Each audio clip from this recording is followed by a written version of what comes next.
Hello everyone, আসসালামু আলাইকুম রহমতুল্লাহ। আমরা চলে আসছি এখন কোরিয়া নাহার পার্কে। এই পার্কের প্রবেশের টিকিট প্রথমেই আপনারা দেখতে পারবেন একটি টিকিট কাউন্টার। এই টিকিট কাউন্টার থেকে মাত্র 30 টাকা দিয়ে আপনারা প্রবেশ টিকিটটা নিয়ে নেবেন।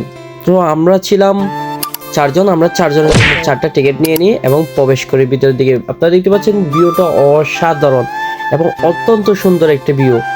প্রবেশ একদম শুরুতে দেখতে পারবেন আপনারা একটা টার্ফ, যেখানে ফুটবল ম্যাচ চলে, এবং আরেকটু ভিতরে প্রবেশ করলে দেখতে পারবেন একটি ঘোড়া যে দাঁড়িয়ে আছে। এবং যে দৃশ্যটি এখন দেখতে পাচ্ছেন এটা হচ্ছে ভিতরের দৃশ্য, অত্যন্ত একটি সুন্দর একটি দৃশ্য, ঝর্ণার মাধ্যমে ফুটিয়ে তোলা হয়েছে। আর একটু ভিতরে প্রবেশ করলে দেখতে পারবেন ইয়ামাহা বড় একটি লাভ, যেখানে দর্শনার্থীরা ফটোশুট করার জন্য ভিড় করে থাকেন।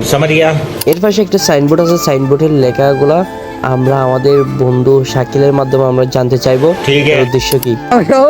দৃষ্টিকটু অন্তরঙ্গতা নিষিদ্ধ আদর্শক্রমে কৃতিপক্ষ এবং কি পানিতে মানিকের জন্য। আপনি মানিককে নিয়ে একটু কিছু বলেন।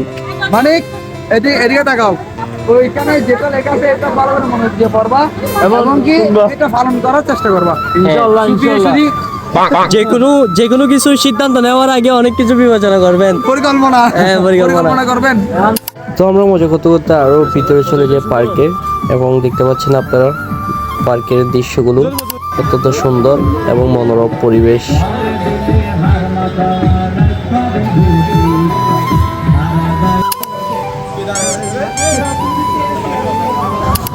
দেখতে পাচ্ছেন আমাদের আসসালামু আলাইকুম। ওয়ালাইকুম আসসালাম। আপনার সাথে কি আমরা কিছু কথা বলতে পারবো? অবশ্যই অবশ্যই। আপনার আজকে এই নাহার পার্কের এসে ঘুরে আপনার অনুভূতিটা কেমন? খুব ভালো, অসাধারণ। আচ্ছা আচ্ছা আচ্ছা, তো আপনি এখানে কি কি দেখতে পেয়েছেন? এখানে আমি এসে চারিদিকে ফুলের চারাগাছ দেখতে পেয়েছি। আচ্ছা চারিদিকে অনেক নতুন নতুন ফুল। আচ্ছা, এখানে আমাদের মানিক ভাইয়ের দুইটা জ্যাক দেখছি। আপনি কি সেলিব্রিটি মানিককে দেখেছেন? হ্যাঁ, সেলিব্রিটি মানিক ভাই কথাই তো বলতেছি আপনাকে। ওনার সাথে দেখা হয়েছিল এখানে? হ্যাঁ, উনি দুইটা জ্যাক নিয়ে চালাচ্ছে এখানে। আপনি ভাই অনেক সৌভাগ্যবান। হ্যাঁ, আমি এর জন্য লাকি, আমি নিজেকে নিজে অনেক পাওয়ারফুল করি। আচ্ছা, থ্যাংক ইউ আপনি আমাদেরকে আপনার মূল্যবান সময়টা দেওয়ার জন্য। অসংখ্য অসংখ্য ধন্যবাদ। একটা ব্যয় দেন।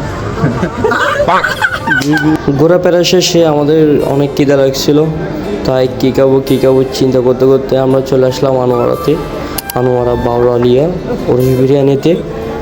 তো চলে আসলাম আমাদের সামনে লুসা বিরিয়ানি, শীত হেল্লে বিরিয়ানি।